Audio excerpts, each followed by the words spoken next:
Olá, aqui é o Thiago Bergman, estamos na terceira videoaula do curso Prestação de Contas Eleitorais com Eficácia.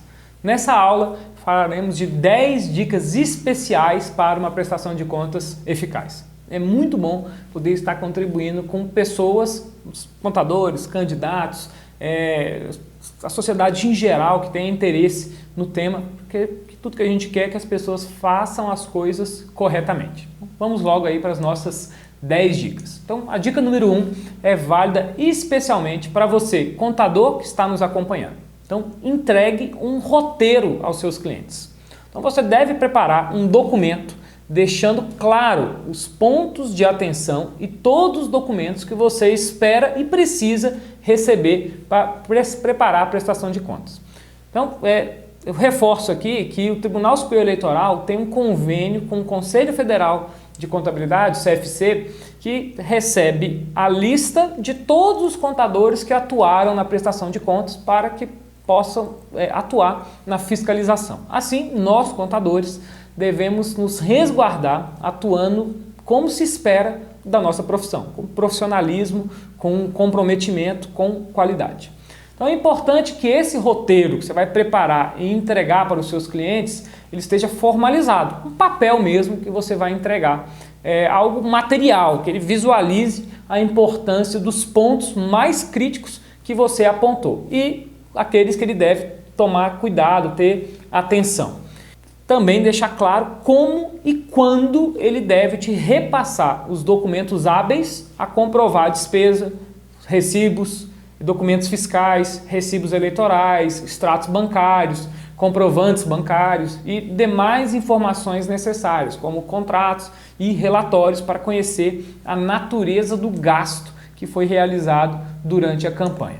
Recomendo que essa lista, esse roteiro, seja sucinto, uma folha apenas, somente com os itens de maior relevância e risco, para que o cliente tenha foco, sem se perder num volume grande de informações. O ideal é que esse documento seja repassado em uma conversa, uma reunião e que seja explicado ali ponto a ponto. Com isso, você, contador que está nos assistindo, evitará muitos problemas, porque geralmente, quando as contas são reprovadas, existe um jogo aí de empurra-empurra entre candidato e contadores. Então, se você fizer isso, ao entregar esse roteiro, você vai estar evitando muitas dores de cabeça.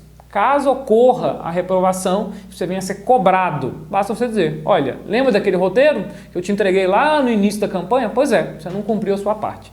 Eu já presenciei várias vezes esse tipo de jogo, esse tipo de problema. Então, contador, faça isso e você vai se resguardar tanto com o seu cliente, tanto com o Conselho Federal de Contabilidade em relação às fiscalizações. A segunda dica que a gente vai tratar nessa videoaula é ser coerente com a declaração de bens do candidato no momento da registro de candidatura e os gastos de campanha. Então, uma das atividades que nós contadores estamos bastante acostumados é elaborar a declaração do imposto de renda das pessoas físicas e das pessoas jurídicas. Durante o registro da candidatura, os candidatos declaram seus bens. Esses bens podem ser utilizados na campanha. Importante é você lembrar que o candidato ele ganha um número de CNPJ, exatamente para diferenciar o seu status como candidato. A Lei Eleitoral 9.504 define que algumas despesas de natureza pessoal do candidato não são considerados gastos eleitorais e nem estão sujeitos a prestar contas, nem informar isso na prestação de contas. Isso seria necessário. São elas: combustível e manutenção de veículo utilizado pelo candidato. 2.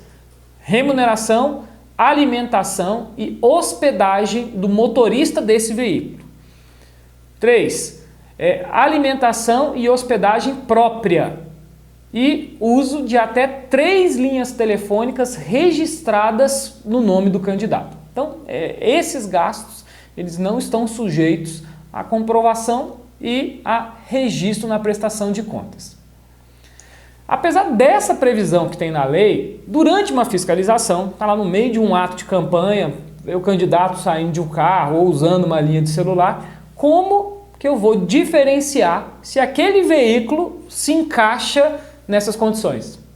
Pois é muito difícil fazer essa diferenciação. Por isso, uma dica que a gente que trabalha na Justiça Eleitoral sempre dá aos candidatos, aos contadores, é que declare tudo. Então, faça essa diferenciação e que essas exceções sejam devidamente registradas na prestação de conta. Lembrando que, em tempos de redes sociais, telefones celulares que tiram fotos e filmam, essa transparência pode salvar uma campanha vitoriosa. Então, nesse ponto, a melhor prática é se assegurar de que esses bens estão registrados nas prestações de conta e tenham sido também devidamente declarados no momento do registro de candidatura. Então, fique atento nesse ponto. A terceira dica que eu gostaria de destacar aqui é separe os recursos durante a campanha. Isso é uma dúvida que é bastante comum e também gera muitos problemas com desaprovações e devoluções de recursos. Vamos entender o caso. Durante a campanha, são arrecadados recursos de fontes privadas, pessoas físicas, e recursos públicos, fundo partidário e o fundo de campanha. Essas fontes, como a gente viu lá na primeira videoaula, elas são divididas por contas bancárias, que a gente chama de contas bancárias específicas. Então, exatamente por conta disso, eles não podem ser misturados, porque a destinação dos recursos, das sobras, são diferentes. O ponto que eu quero chamar a atenção é o seguinte: imagine que eu devo pagar uma conta em atraso. Então, os valores relativos ao juro de mora não são passíveis de serem pagos com recursos públicos.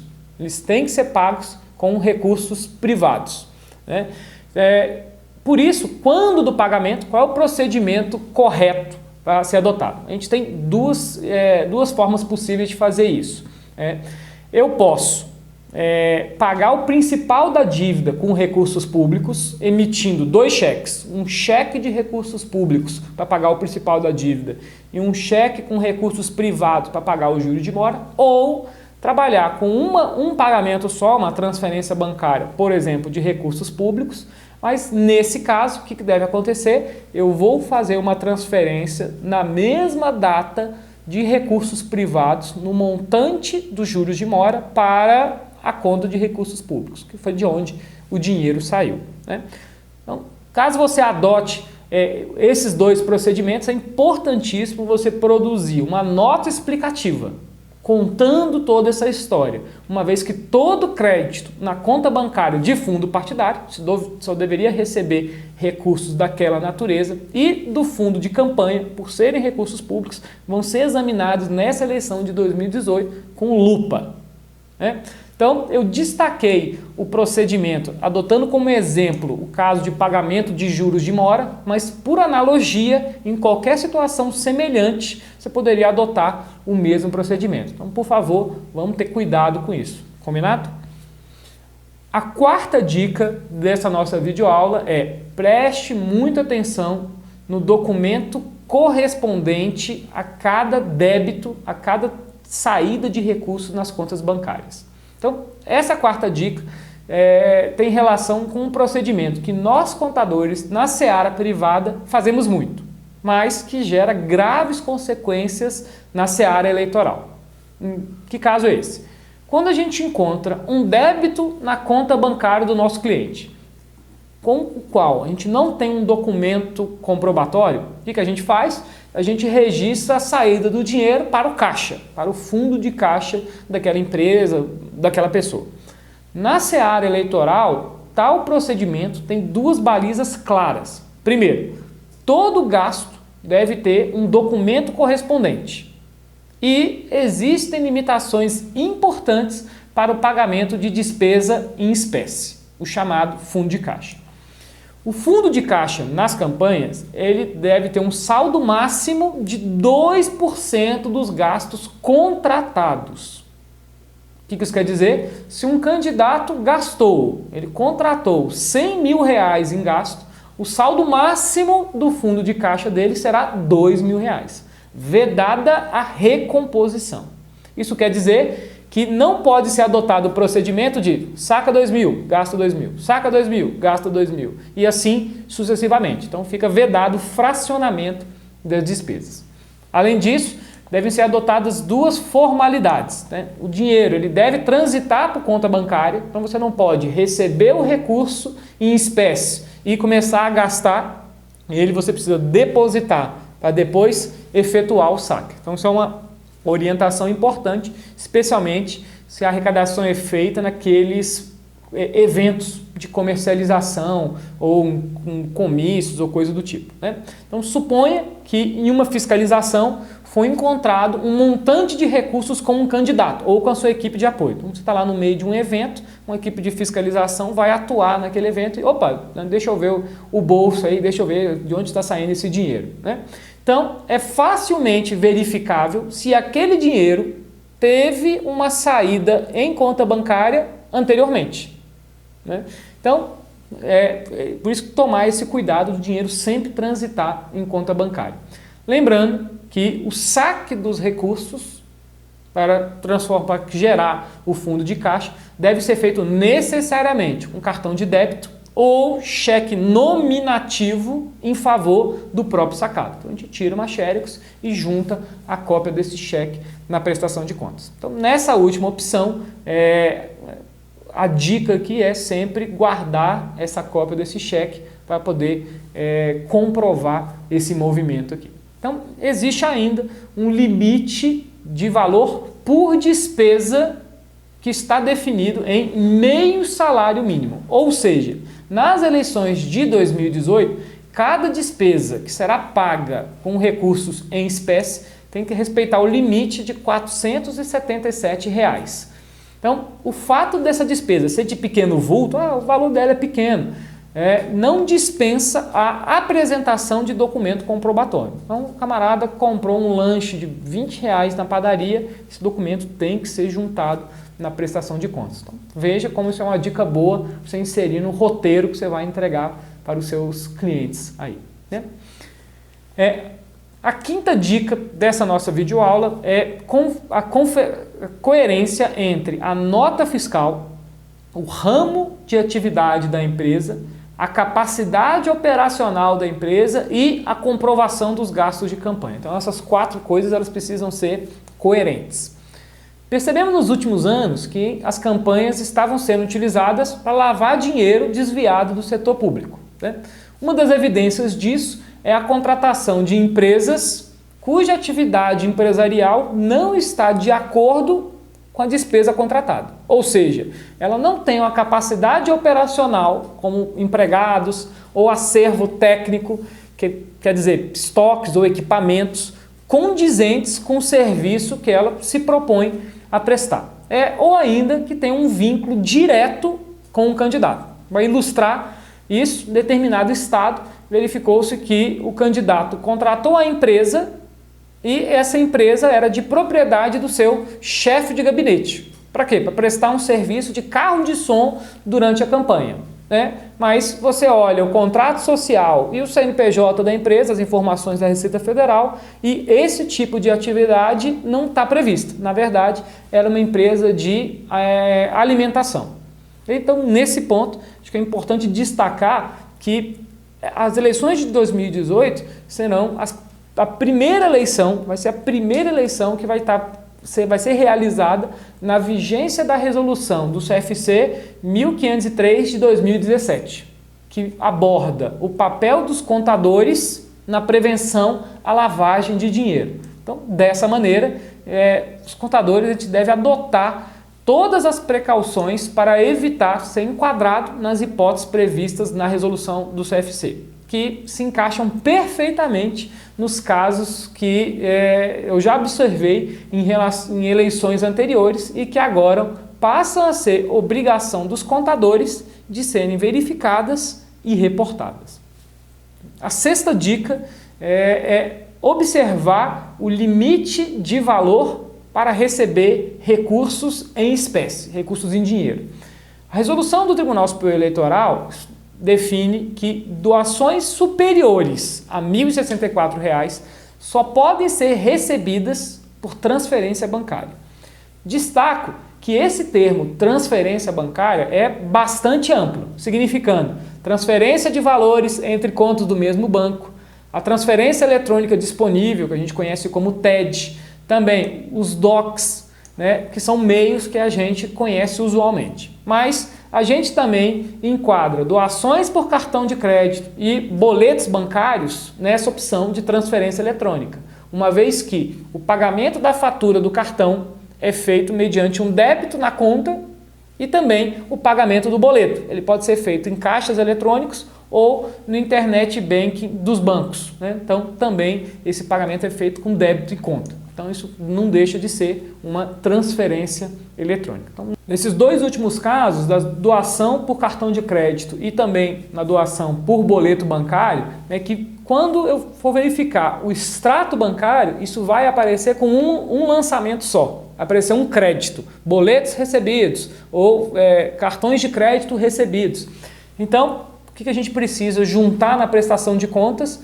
Eu preciso aquele relatório auxiliar que os bancos emitem, que esmiuça, detalha todas de onde que veio aquele crédito. Aquele crédito de boletos veio do boleto tal, do boleto tal, do boleto tal, do boleto tal, e aí sim eu vou ser possível eu conhecer a real origem dos recursos. Se eu não apresentar esse detalhamento, eu corro o risco daqueles recursos serem considerados de origem não identificada, sujeitando-os à devolução. Okay? Então, por isso é que eu recomendo que seus clientes sejam orientados para que, sempre que possível, dê preferência aos créditos direto em conta, porque a comprovação da origem do recurso é mais fácil.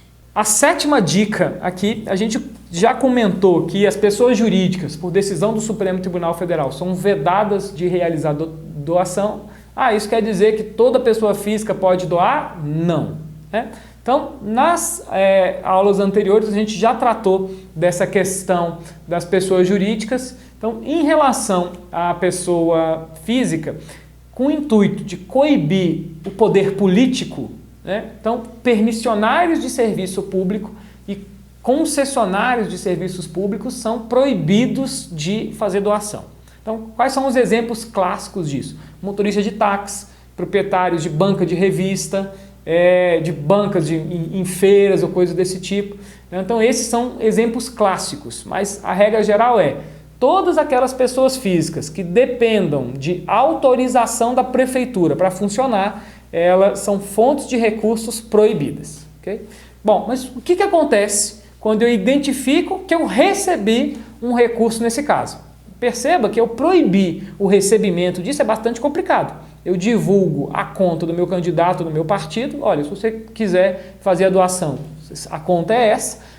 Então, pode ser que um desavisado pode simplesmente transferir recursos para a conta bancária. E aí, o que eu faço? Então, nesse caso, o procedimento a ser adotado é recolher esses recursos via Guia de Recolhimento da União, a GRU, para o Tesouro Nacional, tão logo seja percebido esse crédito de uma fonte vedada que eu não poderia estar recebendo. Então, de preferência, já fazer isso de forma espontânea, antes da entrega da prestação de contas. Porque aí, quando eu entregar a minha prestação de contas, eu já junto a guia comprovando que eu fiz o recolhimento, que eu fiz o pagamento. Então, não é necessário e nem recomendável aguardar que a Justiça Eleitoral faça o exame e questione o candidato e só nesse momento que eu adote as providências.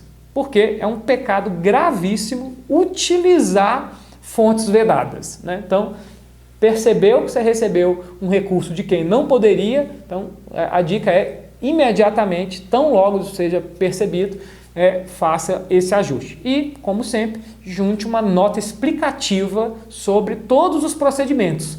Olha, foi uma arrecadação com a identificação e a devolução. Contando toda essa história, a gente não vai ter problema na prestação de contas. A nossa oitava dica, já que a dica anterior a gente comentou sobre fontes vedadas, é na identificação, tomar muito cuidado com os recursos de origem não identificada. Esses recursos que a gente costuma obter esse nome como RONE, recurso de origem não identificada, é o ponto central aqui da nossa oitava dica. A Justiça Eleitoral considera como recurso de origem não identificada quando eu não conto de onde veio esse recurso, eu não identifico quem é o doador e também quando eu tenho uma identificação incorreta, que não é um caso muito frequente esse tipo de ocorrência. Também quando eu não identifico o doador originário, que a gente tratou na nossa primeira videoaula. Então esse sim é um ponto bastante recorrente que eu observo muito na prática do exame das prestações de contas. E por último, também eu faço uma informação de CPF, CNPJ que eu acho que estão corretas e depois a gente vai verificar que essa informação ela está inadequada. A gente vai detalhar sobre isso. Então, o primeiro caso de identificar corretamente, a gente já destacou a importância disso lá na primeira videoaula. Se você ainda está inseguro sobre esse ponto, recomendo você retornar à primeira videoaula e assistir novamente. Você vai com certeza gostar muito do material. Em relação ao terceiro ponto, o sistema de prestação de contas da Justiça Eleitoral, que é desenvolvido e disponibilizado pelo TSE e de uso obrigatório, já possibilita de partida o registro da informação como de origem do identificado. Olha, eu vi no meu extrato que eu recebi um recurso e não sei de onde que ele vem. Então, eu já posso prestar a informação dessa forma, declarar que eu não sei de onde esse recurso vem. Então, nesse caso, já recolha esse recurso ao Tesouro Nacional e junte a guia e o comprovante de pagamento na prestação de contas sem nenhum problema, né? Então, são procedimentos semelhantes ao que a gente conversou anteriormente sobre fontes vedadas. Um terceiro ponto aqui é, se você tem o CPF do doador, registra essa informação no sistema. É um CPF válido, mas durante o exame se percebe que esse CPF está cancelado, suspenso, inativo ou com algum problema cadastral. Então, essa informação de doador também é considerado como recurso de origem não identificado. Tiago, então como é que eu previno isso? Como é que eu evito esse caso? Porque eu já vi vários prestadores adotarem como procedimento, demonstrando muito zelo nas suas informações, a cada registro, a cada documento juntado na prestação de contas, anexar um comprovante da consulta que foi realizada no site da Receita Federal, demonstrando que na data do gasto, na data da arrecadação, a situação cadastral estava regular. Então, apesar de ser um procedimento custoso, se o seu objetivo é evitar problemas, fica aqui a dica de procedimento. A nona dica que nós vamos trabalhar nessa videoaula é colocar em um lugar destacado e visível os prazos em relação aos gastos eleitorais. Então, partido político ou candidato pode efetuar gastos a partir da data da realização da respectiva convenção partidária. Note que o termo gastos, que eu utilizo aqui, se refere à contratação dos gastos, não o pagamento.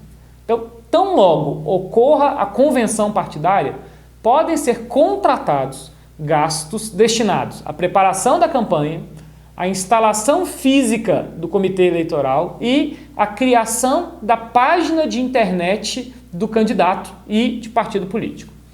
Já os pagamentos só vão poder ocorrer, por óbvio, quando existir uma conta bancária de campanha que depende do registro de candidatura e da obtenção do CNPJ. Cumprido esses dois pré-requisitos, a conta deverá ser aberta no prazo de 72 horas. A gente acabou de falar do prazo de início, ou seja, qual é o marco inicial para contratar e pagar gasto. Agora fica a pergunta, qual é o marco final? Então, o marco final é o dia da eleição. Então, para os candidatos cujas campanhas terminam no primeiro turno, os gastos podem ser contratados até o dia 7 de outubro. Para os candidatos que disputaram o segundo turno, existe uma segunda janela de 12 de outubro a 28 de outubro para contratar gastos. Já o pagamento é permitido até a data de entrega da prestação de contas, momento em que você vai verificar a existência de sobra de campanha ou de dívida de campanha. A nossa última dica dessa videoaula, a 10ª dica, é junte na prestação de contas exemplares dos impressos. Vamos detalhar isso. Todo material impresso da campanha eleitoral deve conter número do CNPJ ou do CPF do responsável pela produção do material. E também o responsável pela contratação, que vai ser o candidato ou o partido político. E também a respectiva tiragem daquele material impresso. Já sabemos que essa despesa poderá ser comprovada por documento fiscal com descrição detalhada do material e a tiragem. Então, a valiosa dica nesse ponto é juntar um exemplar desse impresso ou uma cópia que também seja juntada na prestação de contas. Nesses materiais impressos é comum contar com a propaganda de diversos candidatos, aquela famosa foto do candidato a presidente com o governador, com o deputado federal, todo mundo na mesma foto. Então, a boa prática nesse caso é o aproveitamento dessa despesa do material impresso vai ser declarado, vai ser informado como doação estimável ao candidato que aparece na imagem, que não foi aquele que contratou o gasto. Quando da contratação de pessoal para a prestação de contas nas campanhas, a lei eleitoral deixa claro que não forma vínculo de emprego com a campanha. Então, os profissionais serão contratados como autônomos, devendo ser observadas as respectivas retenções previdenciárias cabíveis conforme o regulamento da Previdência Social, ou seja, a retenção de 20% sobre o valor do serviço prestado. Não existe a obrigatoriedade de retenção na fonte do imposto de renda da pessoa física e existe ainda a obrigação acessória de providenciar o envio da declaração de imposto retido na fonte. Chegamos aqui ao final desta videoaula, a terceira videoaula do nosso curso. Não perca de maneira nenhuma o próximo vídeo, onde a gente vai falar das novidades da legislação em relação à prestação de contas eleitorais valendo para as eleições de 2018. É muito importante para você essa aula. Essas mudanças geram sempre muita surpresa e muita inovação, então a gente não quer ser surpreendido por isso. Conto com você.